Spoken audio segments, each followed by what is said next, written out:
Price lord. Today's bible verse, சோம்பேறியே நீ எறும்பினிடத்தில் போய் அதன் வழிகளை பார்த்து ஞானத்தை கற்றுக்கொள். நீதிமொழிகள் 6:6. கடவுள் சொல்கிறாரு, நம்மளை பார்த்து சோம்பேறின்னு சொல்கிறாரு. நம்ம எறும்பினிடத்தில் போய் அதன் வழிகளை பார்த்து ஞானத்தை கற்றுக்கொள், அதுலேருந்து ஞானத்தை கற்றுக்கோன்னு சொல்கிறாரு. இதுலேருந்து என்ன காரியங்கள் பார்க்குறோம் அப்படின்னு பார்த்தா, நம்ம கொஞ்சம் நேரம் தூங்குவோம், இன்னும் கொஞ்சம் நேரம் தூங்கி எந்திப்போம்னு சொல்லி தூக்கத்து மேலே பிரியமாக இருந்தால் நம்மளை வறுமை பற்றிக்கொள்ளுங்க. எப்படி ஒரு சோம்பேறி இடத்துல காசு தங்குவதோ அது மாதிரி வறுமை கண்டிப்பாக தங்கிடும். நம்ம ஒருத்தவங்க ஒர்க் பண்ணுற பாருங்களேன், ஒருத்தர் டீ கடை எடுத்துக்கோங்க. ஒருத்தர் 4 மணிக்கு எழுந்திரிச்சு டீ போடுறாரு, செய்யணும். கடுமையாக உழைக்கும் போது கர்த்தர் கண்டிப்பாக அவங்களை ஆசீர்வதிப்பார். நம்ம எந்த ஒரு காரியம் வேலை பார்க்குறோமோ அந்த இடத்துல நம்ம மேலே ஒருத்தர் பாஸே கிடையாது, ஆனாலும் நம்ம ஒர்க் பண்ணுறோம், டீமாக சேர்ந்து ஒர்க் பண்ணுறோம். அப்படிங்கும்போது நம்ம கடவுள் அதுக்கான கண்டிப்பான ஒரு ஹானரை நம்ம லைஃப்பில் கொடுப்பாருங்க.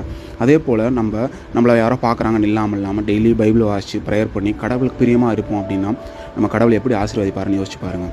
ஆமேன்.